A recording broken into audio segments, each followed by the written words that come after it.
दारू कभी मत पियो।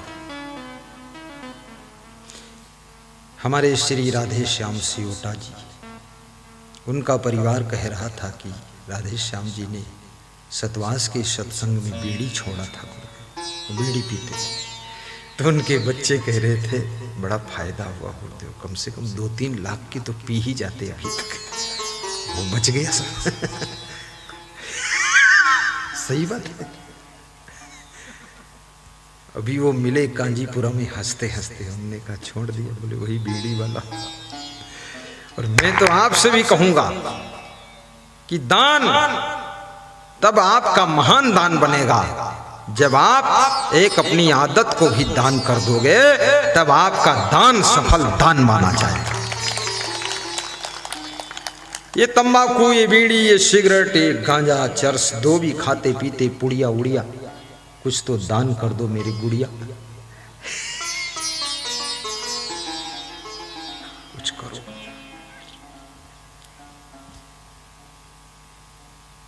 एक भक्त मुझसे कह रहा था कि मेरे ऊपर दया रखना। हमने कहा क्या? बोले सब नशा छोड़ दिया हूं आपके सत्संग से, बस एक नशा बचा है। हमने कहा क्या? बोले कभी कभी तंबाकू खा लेता हूं, उसे मत छोड़ाना, उसी के सहारे जी रहा हूं। तो मैंने कहा कि अब तुम बता दिए हो तो मेरा मन उसी में लगा है कि उसी को छोड़ा दो। बोले गुरुदेव जी लेने दो। कितने लोगों के लिए नशा उनकी जिंदगी बन गया, इतने दीनहीन हो गए लोग, कमजोर पड़ गए। बिल्कुल नहीं। अजर अमर अविनाशी आत्मा आपकी पराक्रमी आत्मा है। ये नशा वसा को तो एक झटके में छोड़ करके तुम अपनी दिव्यता को प्राप्त कर सकते हो। याद रखना तुम सिंह के समान हो। कहां ये धोबी के द्वारा गधे की तरह कान ऐंठ कर लिए जा रहा है धोबी तुमको। एक छोटी सी कथा है। कथा क्या करूं, समय हो गया, बंद कर दूं कि 5 मिनट और सुनाऊं? है? अच्छा। और मेरा तो वादा हुआ था कि आप 2 बजे चले जाना, 2:15 हो गया है? 3 बजे? अच्छा, उधर वाले 3 बजे बता रहे। वाह वाह।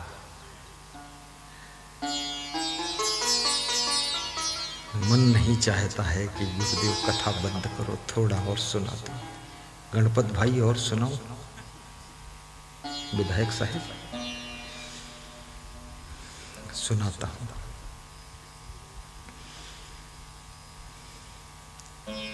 कोस करई नगर कोटवलिया, मांस फैलाए गिद्ध रखवरिया, मूस भवना मंजारी कड़हरिया, सोए दादुर सर्प पहरिया, बैल बियाई गाय भई बंझा, बछरू दुहिए 3 संझा, नित उठ सिंह सियार सुजूझे, कबीरा का पद जन बिरला बूझे, नित उठ सिंह सियार सुजूझे। सिंह शोकर उठता है और सियार से युद्ध करता है। अंत में सिंह मर जाता है, सियार जीत जाता है। कैसा सियार है! एक लकड़हारा अपनी पत्नी के साथ में जंगल में लकड़ी काटने गया। लकड़ी काटते काटते शाम हो गई। लकड़हारे की पत्नी ने कहा कि पतिदेव अब लकड़ी मत काटो, गठरी बांधो, चलो संध्या आने वाली है। पति ने कहा सिंह भी आ सकता है, जंगल है। तो पत्नी ने कहा सिंह का उतना डर नहीं है, संध्या का बहुत डर है, क्योंकि संध्या जब आती है कुछ दिखाई ही नहीं देता है।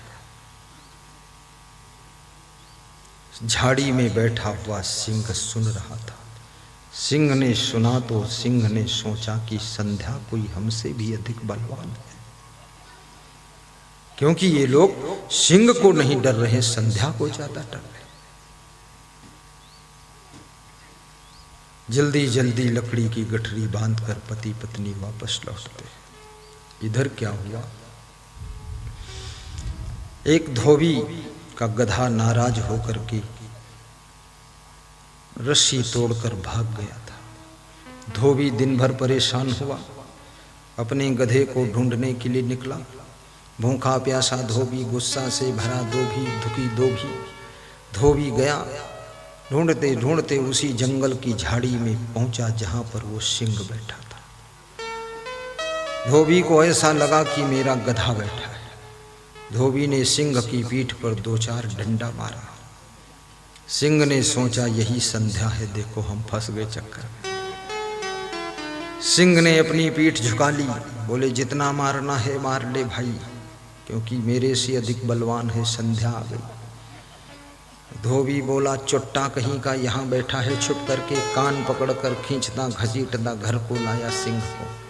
सिंह बिल्कुल सिर नीचा किए हुए चला आया। सोचा कुछ भी बोलूं तो और डंडिश पिटाई होगी, संध्या मारती भी बहुत है। धोबी ने ला करके सिंह को अपने द्वार पर खूंटे में बांध दिया। सिंह बधा है, डर के मारे सिंह को अपने बल का, अपने शौर्य का स्मरण खो चुका है। सिंह धोबी को संध्या समझ करके डंडे की चोट खा रहा है, खूंटे में बंधा हुआ है। सवेरा हुआ, धोबी दरवाजा खोलता है तो देखता है जिसे गधा समझकर लाया था वो तो सिंह है। धोबी के होश उड़ गए, दरवाजा बंद किया, छत पे चढ़ गया, गांव में शोर मचाया कि गांववासी घर से बाहर मत निकलना, गधे के धोखे में सिंह आ गया है। सिंह ने धोबी को देखा कि अरे यही धोबी है, मैं तो संध्या इसको समझकर डंडा खाया, ऐसे ऐसे धोबी को तो पेट फाड़ दूंगा मैं। सिंह को भी अपने स्वरूप का स्मरण आया और जोर से दहाड़ा, रस्सी को तोड़ा, मारा छलांग और धोबी के बंधन से निकलकर फिर से जंगल में जाकर स्वतंत्र हो गया और डंडे की मार खाने से बच गया। याद रखना, सिंह स्वरूप तुम्हारी आत्मा है, ये मन धोबी है और गंदी गंदी आदतों के दुख के डंडे ये खाता रहता है आत्मा। जिस समय इस आत्मा को अपने निज स्वरूप का बोध हो जाता है, उस समय मन रूपी धोबी को ये कुछ भी नहीं समझता है, मन को मरोड़कर बस में कर लेता है और छलांग मार करके सारी आदतों के चंगुल से बाहर हो जाता है और स्वतंत्र जीवन जीता। जय। आप सिंह स्वरूप आत्मा, अपने को गधा समझ करके तुम आदतों के डंडे खा रहे हो। यदा यदा ही धर्मस्य ग्लानिर्भवति भारत अभ्युत्थानम् अधर्मस्य तदात्मानं सृजाम्यहं परित्राणाय साधूनां विनाशाय च दुष्कृतां धर्म संस्थापनार्थाय संभवामि युगे युगे। जब जब हो ही धर्म की हानि, बाढ़ी असुर अधम अभिमानी, तब तब प्रभु धरी मनुज शरीरा, हरहि सकल जन भव पीरा। जब जब हो ही, गाओ जोर से, धर्म की हानि, बढ़हि असुर अधम अभिमानी, तब तब प्रभु धरी। चौपाई पर ध्यान देना, प्रभु मनुष्य का शरीर धारण करते हैं कब? जब धर्म की रक्षा की जरूरत पड़ती है। तब तब प्रभु धरी मनुज शरीरा, हरहि सकल सज्जन भव पीरा। जब जब होई धर्म की हानि, बढ़ही असुर अधम अभिमानी। बहुत जोरदार है चौपाई। तब प्रभु धरी मनुज शरीरा। भगवान स्वयं हरहि सकल सब कुछ काम करने के लिए धरती पर नहीं भव पीड़ा। मनुष्य के रूप में कभी तुम्हारे हाथों से भगवत कार्य कराता है, कभी नारियों के हाथ से भगवान भगवत कार्य कराता है। भगवान कब तुमको भगवान का कार्य कराने के लिए प्रेरणा दे दे तुम्हें क्या पता है। कभी भी तुम भगवान का कार्य करो।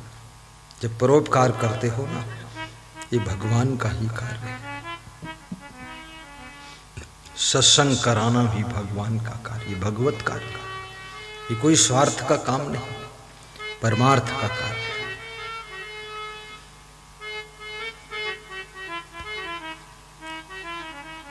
धर्म की रक्षा करना ये भगवत कार्य है। मंदिर बनाना, लोग बताते हैं कि मंदिर बनाने से क्या होता है, मंदिर बनाने से कोई बीमारी ठीक होगी। ये सब बड़ा तर्क वितर्क चलता है राजनीति में, तो खूब जुटे रहते लोग। मुझे हंसी आती है। वो बोलते मंदिर बनाने से कोई बीमारी ठीक हो जाएगी। मैं इनको समझाना चाहता हूँ, बीमारी ठीक करने से क्या, अस्पताल बनाने से बीमारी ठीक हुई? कितनी ठीक हुई बताओ हमें तो, और ज़्यादा ही बीमार हुई हो तुम। बीमारी दो प्रकार की होती है, शरीर की बीमारी, सर्दी खांसी जुकाम बुखार कैंसर मलेरिया फलेरिया, ये सब इसके लिए अस्पताल है। लेकिन मन की बीमारी के लिए मंदिर है। इसका नाम इसलिए मंदिर है। काम क्रोध लोभ मोह ईर्ष्या द्वेष की बीमारी को खत्म करने के लिए मंदिर धर्मशाला और आश्रम और सत्संग होता है। वो बताते हैं मंदिर बनाने से क्या होता है। तुमको इतनी अकल नहीं तो राजनीति क्यों करते हो? ये हमसे पूछ रहे मंदिर बनाने से क्या होता है। कोई बता दे रसोई बनाने से क्या, रसोई बनाने से भोजन बनता है और क्या होता है। मंदिर बनाने से ध्यान पूजा सत्संग होगा तो तुम्हारी खोपड़ी की वासना शांत हो जाएगी, और क्या होगा। मंदिर का काम अलग है, अस्पताल का काम अलग है। अस्पताल भी जरूरी है, मंदिर भी जरूरी है, फैक्ट्री भी जरूरी है, नौकरी भी जरूरी है, खेती बाड़ी भी जरूरी है, पूजा पाठ भी जरूरी है। सबकी अलग अलग जरूरत, अलग अलग महत्ता। मंदिर बनाने से क्या होता है, अभी इतना ही ज्ञान नहीं हो पाया।